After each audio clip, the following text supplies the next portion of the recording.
This is me. You can find me on Google+ and Twitter.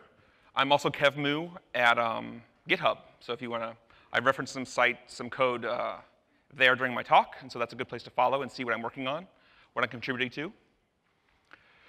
I'm here to talk about Dart. I'm actually really excited to be here talking about Dart. The first I.O. I came to was last year, and I was here as a fanboy, a Dart fanboy, to cheer on the team as they talked about how great the launch was going to be. And I was really excited about Dart. In my development career, I've done C and C++ and Java and C# and XAML. And I've done Flash, and I've done Silverlight, and I've done JavaScript and Ruby. And I can say that in both places, I struggled. I never found an experience that really made me happy, that gave me a great development flow while being on the open web. And not limited to one operating system, not because I have some plugin installed, but the whole open web. And so I discovered Dart, and I was enamored by Dart, and I started contributing to Dart. And in December, I went full-time at Google to work on Dart. And I'm excited to be here to talk about it. And specifically, that developer experience, or I'll just shorten to DX. This is something really important and something we really strive for in the Dart team, to deliver an amazing developer experience for people that want to build on the open web. So when I say DX, what do I mean? Well, I'll make an analogy to UI.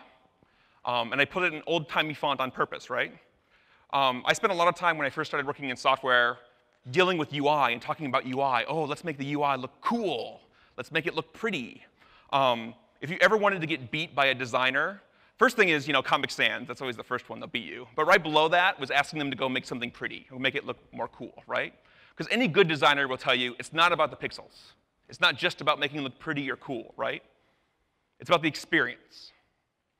And so by analogy, so when we talk about experience, what does that mean, right? It's more than pixels. It's about being intuitive or enjoyable, hopefully at the end of the day, productive. And so by analogy, I want to talk about a developer experience in the same way, right? It's more than syntax or color coding or some kind of tool framework or test framework, right? It's about having an end-to-end experience that helps you be productive as a developer. In the Dart team, we talk a lot about the kind of trifecta, language, tools, and libraries. And I'll show several demos today to talk through that set of stuff. And I'd actually claim that we've seen this story before, done well. Microsoft and Apple and even Google have shipped this experience, this great end-to-end. But the issue is the web, in some ways, some might argue, is a little lacking. And that's where Dart comes in. The goal of Dart is to offer an end-to-end developer experience for the web. Today I'm going to talk about that. I'm going to talk about it in terms of a spectrum, an end-to-end spectrum. We start with Dart as a basis for just a great way to write code that targets the web. To efficiently write code that's well componentized, that's easy to understand, it's easy to share, it's easy to reuse. On top of that, we have Polymer. So what Dart does for code, Polymer does for the user experience of your web applications, and how Dart and Polymer work together. Specifically adding on the interesting announcements today about paper and material design. And then on two ends of the spectrum, we have mobile, and we have cloud. So first, I want to give some context, because I'm going to be talking about a very contrived scenario today. And this is Little Contact app. So I have my Nexus 7 device here, and I'm going to add in a contact here. Let's do John Moore, because today is his birthday. So this is my birthday shout-out to John. And you can see I'm using material design and a set of components there. I can just sit here and check the checkbox all day long, because it looks so cool. And let's save that. So I've created a new contact. So yes, this is pretty cool. I'm not a designer. And actually, later in the talk, I'll talk a little bit more about how the tools we're offering hopefully will make this split a little easier. And so for folks that you work with, or maybe you yourself, that are really design-focused, have more freedom and can get more done in this world. Let's go back to slides. So let's start talking about Dart as this basis for this end-to-end. There's many ways to solve problems. We can do the spaghetti way. I've certainly been guilty of this. Now, obviously, given any framework, any set of tools, you can decide not to do the spaghetti way. But having good tools can really be helpful. If you have the right processes up front, but also the right infrastructure in place, it actually can make it a PIS success. Like doing the right thing, doing the clean thing can actually just happen. if you have the right kind of tools to help you out. So what's our wish list when we think about coding? I would think about 3 things. One is give us some default structure to get things started. Second is have the tools actually be smart and understand our code and see what great things can happen. And finally is integration, having everything work well together. So let's do a brief introduction to Dart and talk about some of these things.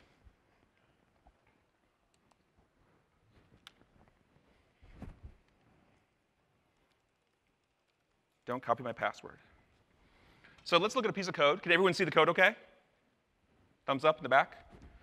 So here's the silliest hello world example in Dart, and it's designed for the web. So you see that we have a main method. So right off the bat, this is something simple. So this is a web app. You see I'm running to the document and just appending text. We're going back to 1998 now for our web app, at least to start.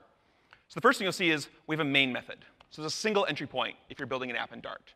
There's no document.ready, dance, when does it work? You just write main, and we'll call main when you're ready. Already, it's really nice.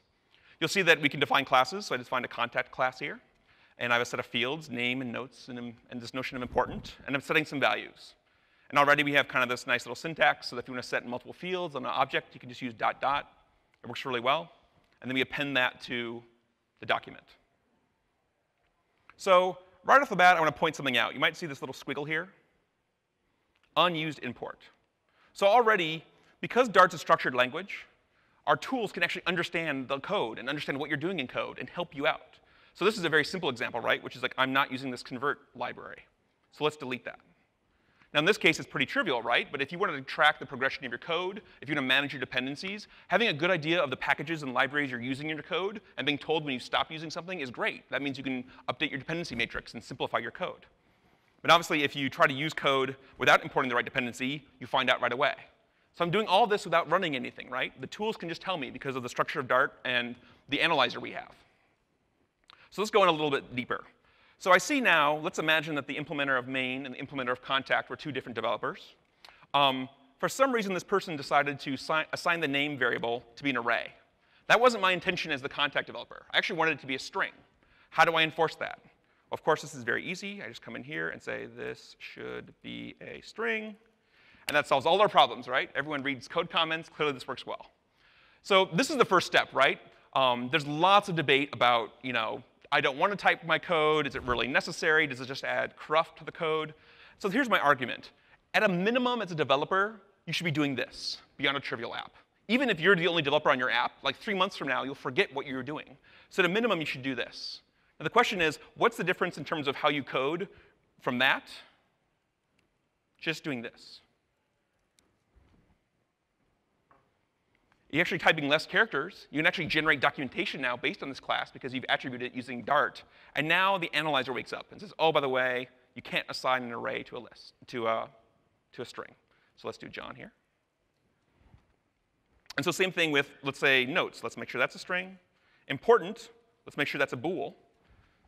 And these are examples that are really important. When you talk about JSON serialization, there's actually a big difference between the string true and the literal true. And actually, more importantly, if you're dealing with JSON, the string false and the literal false, right? So being able to have these annotated in your code is really helpful. And you'll notice that I do a toString here. Let's say as an example, maybe I wanted to return 42 for my toString, right? That seems legal. But actually, toString is an inherited method from the base class. Everything's an object. So if you mouse over here, you actually see a hint. This is overriding in very small font. This is overriding object.toString. Well, let's debate. I'm returning a 42. Let's just make this an integer. And again, my system yells at me and says, the return type from the base class is string. So even when you think about inheritance, Dart helps you out and make sure that if you change the underlying contract, those that implement your underlying contract will get warned, whether you're missing an implementation or you type it incorrectly. So let's make this a string like it should be. We'll notice we get another error because now 42 is not a string, clearly. And the other thing is you'll notice we have some nice little add-ons. For instance, we actually support string interpolation. And let's fix this guy. And we'll run it.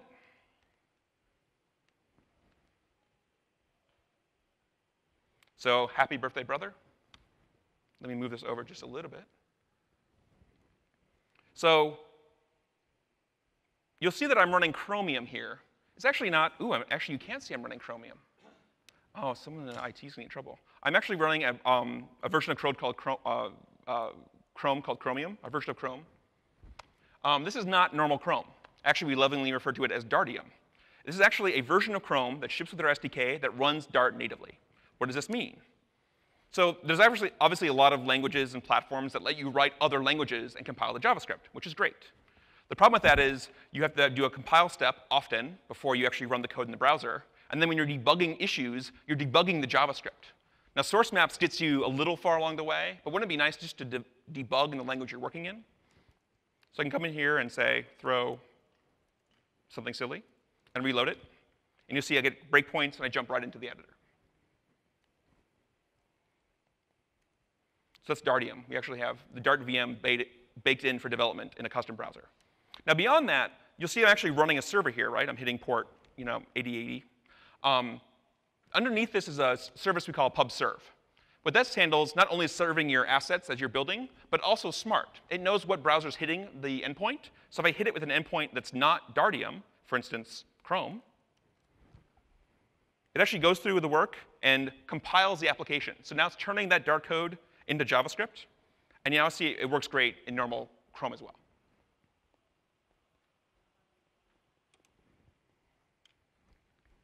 So what do we have?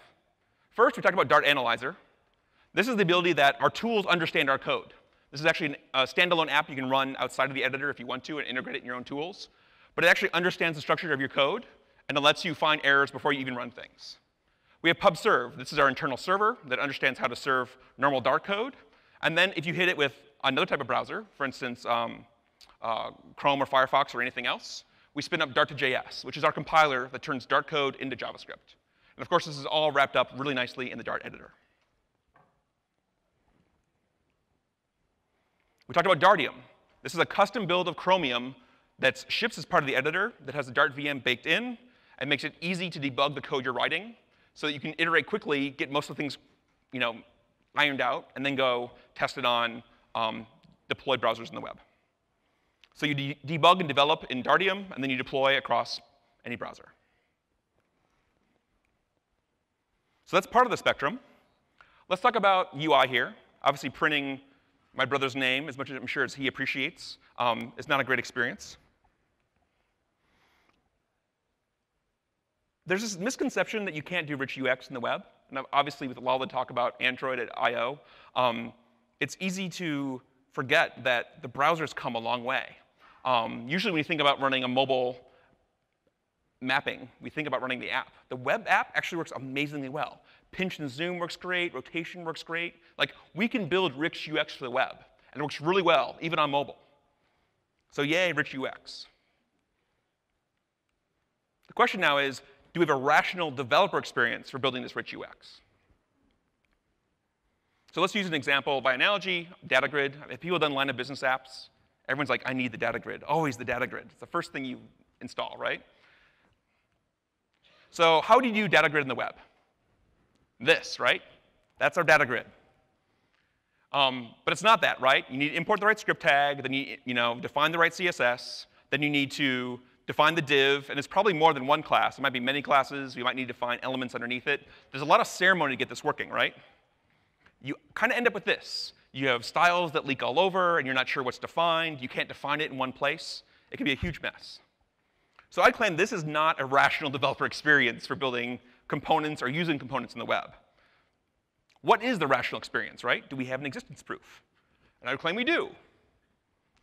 Whether you're doing C# or Java or XCode in iOS, you define a component and you extend, using object inheritance, a base component. And things come along that way, right? And we've seen this in other platforms. So the web model, this rational model for UX, is this. I should be able to find my own element, just like I do in any other UI platform, and crank along that way. So thankfully, our friends at W3C, with help from a few browser vendors, we have the standards in place now to have this great experience as a developer. We have Shadow DOM and template and custom element. So this is in Firefox, this is in Chrome. We're doing work with other vendors to get this in all other browsers. And what's great is we actually polyfill it for those browsers that don't support it yet. And our friends in the Polymer team, part of Chrome, have done work to make a rational developer experience on top of these standards. So have people heard of Polymer or seen the talks, right? Amazing stuff for building components on the web. And today we were excited to announce material design. This is a model for building rich user experiences and a model for how these user experiences should look and feel across devices. And of course, Polymer has just announced, the Polymer team just announced paper elements. These are implementations of the material design pattern that are support in Polymer. So what's our wish list for these UX model, right? One is give us the structure again, right? So just like Dart gives you structure for your code, you want the same structure in your UI. And then you want it to be easy to make these components, you want it to be easy to use these components, and have it easy to share these components. So let's take a look.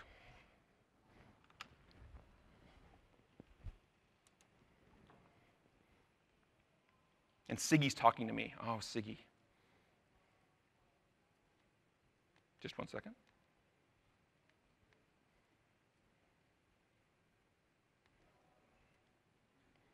So we have an app here, our contacts app. Let me move the window over just a little bit. Does that work OK? Yell at me if you can't see anything, please. So this is our contacts app. We actually have an implementation of our little contacts class in here. Actually, let's go open that up. So this should look pretty familiar. We've added an ID field, we've added a constructor, and we've done a little bit of work to understand JSON. And that's about it. So if you look at our web directory, you'll notice there's actually no Dart code here. It's all encapsulated in the HTML. And so what's the HTML look like? Well, let's look at the structure of our app. We have an app element. This is kind of the meat and potatoes of the application that does things. And then this little sync service. And this is actually defined as an element. And why this is interesting and important, I'll get to later. But I define an ID for the sync service. And then I grab a hold of it with the app element and say, this is the ID of the thing that does syncing for you. So let's go look at that local sync store implementation.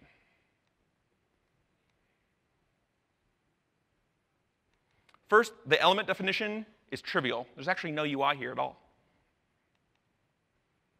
And you'll see that I have a local sync store. Now, before I dive into those details of this implementation, you'll see that I'm implementing a class, an interface, sync. Let's open that. Now, just that, I want to show that already. This is not like fuzzy word wheel search grepping.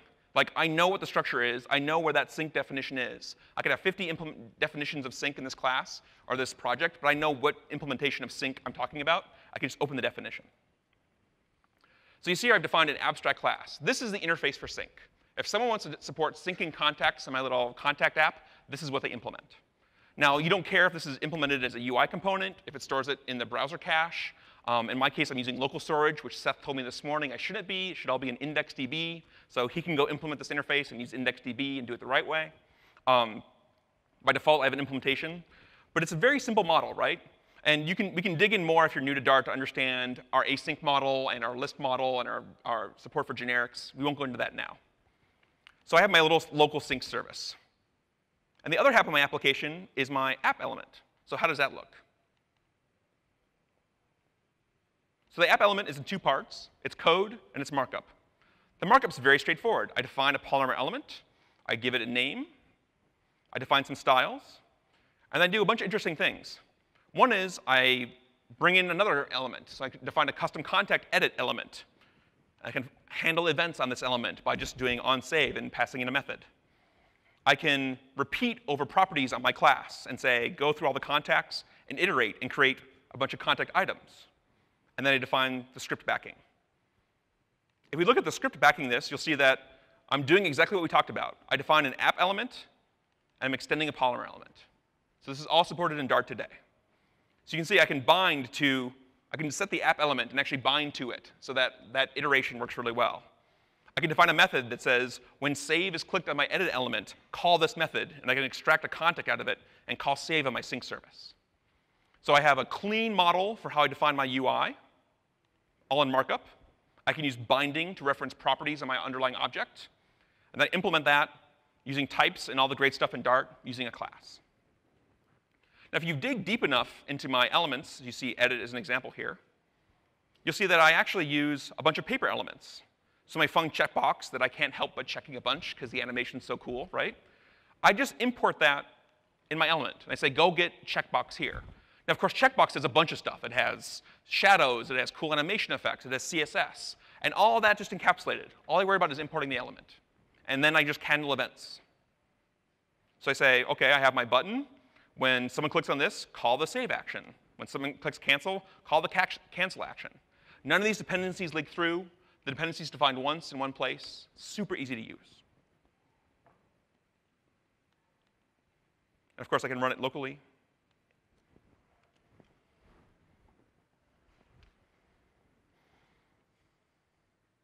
Here we're doing the work to turn the Polymer elements and everything, generate the Dart we need. And drum roll. I swear there's relativistic time dilation on stage when your demo's loading. Come on. I believe. Let me try killing off Dartium here. Oh, I have another instance open. That might be it. Here, let me do this.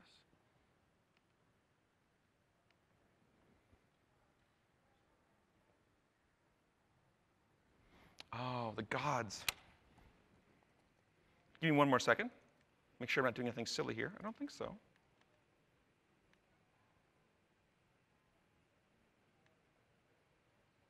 Well, you saw the op already. Hopefully the next set of stuff will go a little bit better.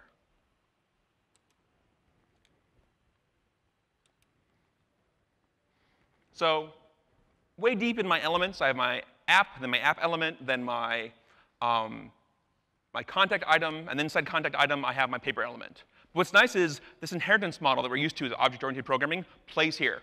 Every paper element is a Polymer element. Every Polymer element is a custom element. Every custom element is just an element. And we're excited today that we've done work on the Dart team to expose these to you as a Dart programmer. So core elements has already been out and shipped by the Polymer team. And then paper elements is now available, shipped this morning from the Polymer folks. And we now have a package available, hopefully soon, that you can go install these and use these on your own Dart apps, starting today. So let's go to the other end of the spectrum, mobile. So deploying across browsers is great. The problem is if your browser is only your desktop, you're missing out. We have a lot of other devices on the web. In fact, many people have argued, and actually there's data showing, that this year sometime, the amount of web traffic from mobile devices will exceed that from desktop devices. And we hear this mantra a lot. In the keynote this morning and other places, mobile first, mobile first, mobile first. So how do we solve this on our devices if we're going to do mobile web development? We ship Chrome, a custom build of Chrome for Android as part of our development tools that includes a Dart VM. So you can debug Dart code on a mobile device, on your Android device, and have a great development experience. So what we're excited to show you today is we now have this Dartium, this custom build of Dartium that runs on Android. We leverage the existing tools that you already use. If you guys use Chrome Inspect to do mobile development, you can use those today with Dart. And this is all baked into the Dart editor. So let's show a demo.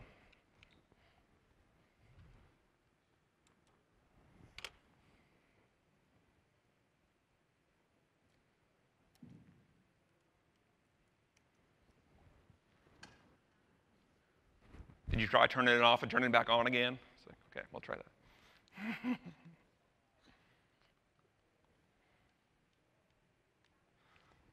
So you'll see that I have my device plugged in here. I'll show you the wolf. This is proof. So I have my device running here. I'm hitting localhost on a device, which doesn't make a lot of sense. So let's see how that works.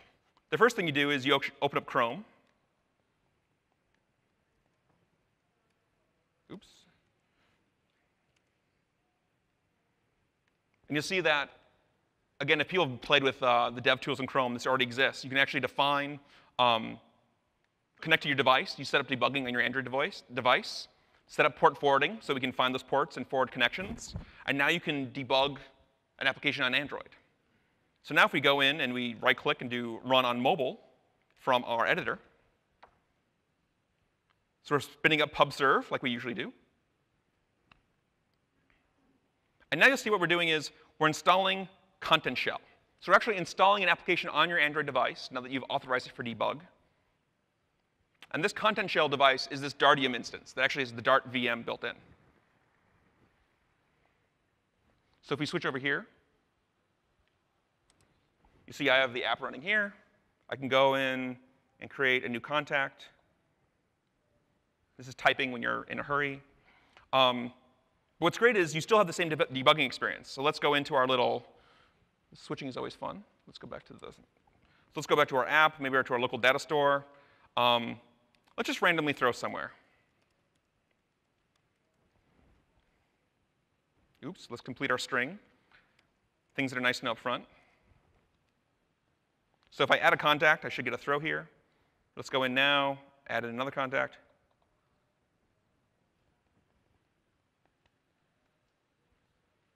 Drum roll. Oh, you can do it. Give me 1 second. The demo gods are frowning upon me.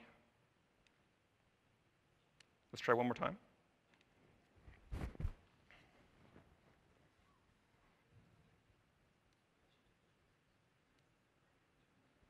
And actually, instead of throwing here, let's go into our app. And when something calls save, let's throw here. Great. Let's reload the app. That was probably what caused me a problem last time. I'll go back to the podium. Let's create a new contact. Save. And you notice it hung because we hit our breakpoint. And so this is all the stuff you'd expect. You can actually go in and see the stack trace. The fonts aren't scaled very well here. You can see the stack trace and what was called. You can see the objects in scope. And actually, I had a lot of fun developing this. I actually found myself just using the device as I was coding. And coding along, and I hit refresh on the device, and it just worked. Which is actually what we should be doing, right? We should be coding on the devices we're targeting. And that's more and more mobile. So we have a version of Dartium. Again, this is a custom debug-only version of Dartium design that runs the Dart VM. We leverage existing Chrome tools. It's all based in the editor. And it's available today with Dart 1.5. So go install. So that's one end. Let's go all the way to the other end, the cloud. So we talk a lot about targeting browsers with Dart. Actually, that was our main focus when we started. Support the open web, open browsers. But it turns out we've done a lot of work on this VM. And it'd be nice to use the VM in places other than just our debug tools in Dartium. It actually turns out it's very easy to write a Dart app. You can just define that, which works really well, and run it. We ship a Dart command. So we didn't wait for node Dart to ship. We figured we'd just ship a command that lets you run Dart directly in the shell and execute Dart code directly. And in fact, the things I talked about today, Dart.js, our compiler, our analyzer, our pub system, our documentation generator, these are all written in Dart. And they're designed to run independent of the browser. So already in the Dart team today, like our compiler, we're bootstrapped Dart in Dart. And we ship a library that lets you access to all the things you want to access, right? Directories and files, WebSockets, secure sockets, HTTP serving, all the things you want to do, file watching. You can go and do this today. Now, obviously, you can't use these APIs in a browser app any more than you could use button element in a server app, but you have access to these things. And we've done a lot of work to improve our performance. In the last several months, we've already done work, I think 6x increase in file serving scenarios. So we've done a lot of work to optimize these things. It turns out you can actually deploy server apps in Dart today on the Google Cloud Platform using Compute Engine. I know people, this isn't exactly what you want, but bear with me. It's actually a great way to go play with Dart today on the server or anywhere that supports Docker. So obviously, the cloud folks have done a lot of work to support Docker, and actually Docker came out a week ago as a V1 release. And as part of that, Google announced that actually you can deploy Docker images much easier now on Google Compute infrastructure. In fact, if you go searching for Docker Google Cloud Platform, the URL is a little ugly, you can go see about deploying Docker images on Google Cloud. And it turns out it's really simple to create images that use Docker with Dart. In fact, I have a sample here. So if you're running Docker on your laptop now, even if you don't have the Dart tools, you can go run, what is it? Docker run, kevmu, I have it registered, and like spin up a Dart server on your local machine and actually test it out on your laptop, all using Docker. It's a great story, and we play along there really nicely. Of course, people want a little bit more than that. We've been hearing about requests for appengine support since Dart started, basically, for lots of reasons, right? You want a dev server, so things like Memcache and data store, you can run locally and have those local copies as you iterate in your development. And obviously, there's great support for monitoring and management as well. So the cloud folks have done a great job and recently announced, I think in March, right, Andrew? Appengine custom runtimes. This is the ability for kind of bring your own runtime to Appengine. Right now, it's in private beta, so you can't do this. But the cloud team is working actively to bring this out, so you can run any language or runtime you want and have the same access to Appengine's APIs. And what we're excited about today is I'll give you a sneak peek of this support in Dart. So the Dart team is using this support provided by the Cloud Engine so that we provide an Appengine experience using Dart on Google's infrastructure. So what do we have? We have libraries. We have an Appengine library, a Memcache, and Cloud Data Store. Again, these aren't public yet, so don't go looking for them on the pub repository, but they're there, or we're working on them. And it turns out it's really straightforward to use. So you call run Appengine, and you give it a handler, right? This is a Lambda definition. And in that context, you can handle the request. You can access the data store or Memcache or anything else. The coding model is actually really straightforward. And so how does this play with pub, right? Because we have this pub system running that handles compiling your assets. So we tried to be smart here.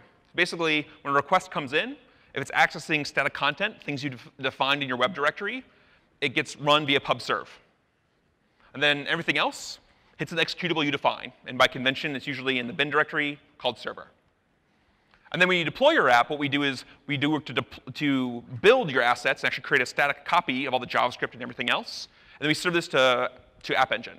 And so in that model, you get a static file handler that handles all the static assets, and everything else runs your code normally. So you have a great development experience on your local machine, and then you deploy, you get all your assets compiled nicely, so it runs across any browser. We've also done work for the data model. So the idea here, this is actually a model we're iterating on. The idea is you can define a class, define a meta model for it that says this is the shape of my class, set up the meta model to say these are the types and things. I'm hoping we can do work here to actually do some code generation for you as well. So because you've already annotated your greeting model in this case with strings and dates, we can just generate the model for you and just generate the data store types. And it just works. So let's do a demo.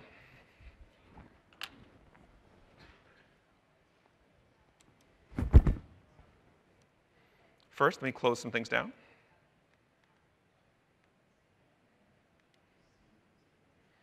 So we have a server app. You guys can see this OK?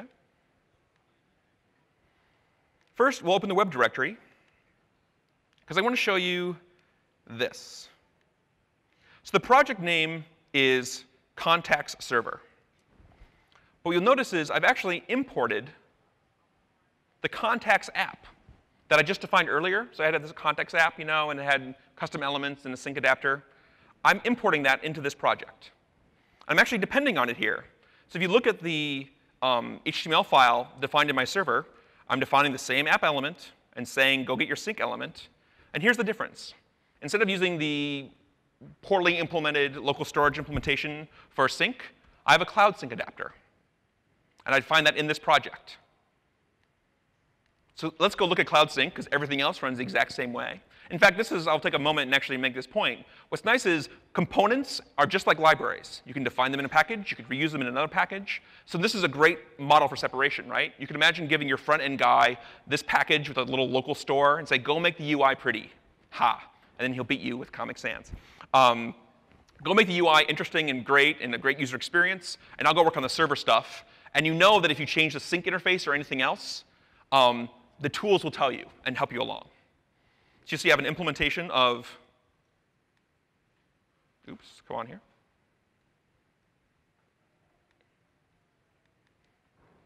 A sync adapter. Implement sync again. It's a Polymer element.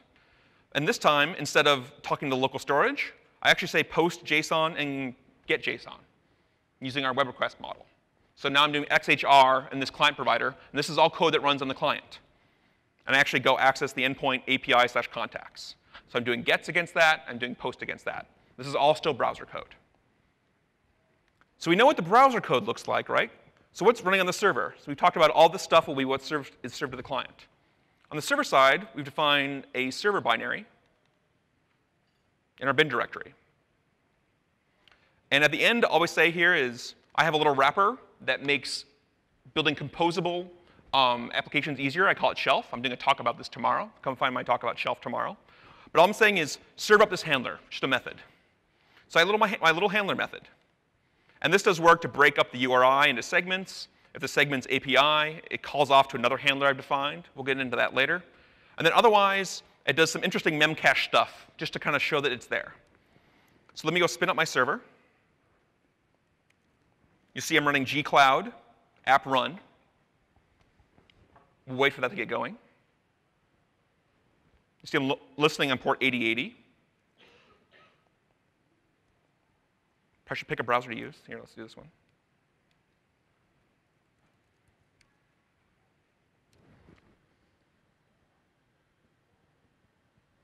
This is where we hope for the demo gods. There we go. So Seth, demo time. I'll add an item here. And save. And save. Make sure editing isn't happening here. So what's happening here? Well, we have this data store handler. And it turns out I have another API that defines a handler for data store. And what I do here is I say, you have endpoints. In this case, there's a context endpoint. And it maps to a JSON mapper. This is a class I've defined. What this handler does is, because we have rich types in Dart, we can say, hey, for a list of strings in this map, take all these JSON mappers and implement them as API front ends for all the stuff. So if I go to my app and I go to API/contacts, you'll see that this is returning the JSON.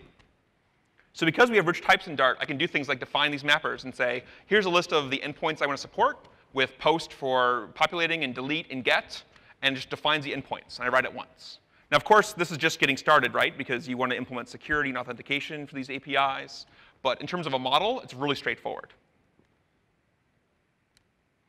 And what's great is, and so the other interesting thing is, all of this uses the existing infrastructure I defined before. So you talk about serializing the objects. I'm using the two JSON from JSON that I defined in the object. All the same code applies here. So I'm using the exact same context type. Let me open that up. I take the implementation of contact that I defined in the other application and use it here. And I extend it with a model type. And model is the base type that's used in data store. This is another convention in Dart, the ability to actually mix in classes. So now that my DS contact is the same kind of contact, and I have to add some constructors. But otherwise, I'm reusing the contact implementation from the other library, the exact same code that runs in the browser. It runs in the server now. And I extend it with a functionality so it supports data store. And of course, what would a data store demo would not be complete unless I go into the appengine dev server manager. I look at my data store. I see I have Seth here. Seth, go away.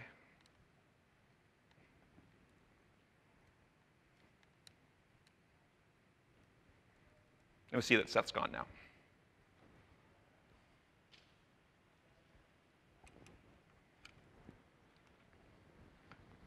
So again, this is the appengine custom runtime work is work being done by the cloud team to offer bring your own runtime. So anyone can have the same functionality that exists currently in appengine with native languages, currently in private beta. They're working hard to have a release. Andrew said maybe this year. I can't wait to play with it. We're building on this infrastructure that already exists to bring Dart to this new world of custom runtimes. Again, not ready yet. We're working hard. As soon as the cloud team has custom runtimes available, we'll be right there with Dart implementation, so you can start playing. And we're actually hoping that all of our implementation for Dart, like the rest of the Dart project, will be completely open source. So you can see how we implement things. You can send patches to us if you want to use data store model in a different way. We'd love help. And if you go here, there's a mailing list. You can stay tuned for more information about this project. So that's cloud. And that's our end-to-end. The goal of Dart is having this great end-to-end developer experience. Great way to find code, integrates with Polymer, which is a great way to find UI, which implements Paper, which is a beautiful implementation of UI components. We go to mobile, and give you a great experience to target mobile, and we're looking forward to giving you a great experience for server as well. What's next? Tomorrow morning, we have a talk about Spark, which is an IDE written in Dart that runs on Chromebooks. It's a Chrome app. A third of the talk will all be about Polymer and other things about building packaged apps Chrome apps, excuse me, in Dart. So please come to that. To learn anything about what we're working on the Dart team, please go to dartlang.org. We're on Google+, at +dartlang, at dartlang on Twitter, and of course, hashtags are all cool. So tweet at us if you have questions, and thank you very much.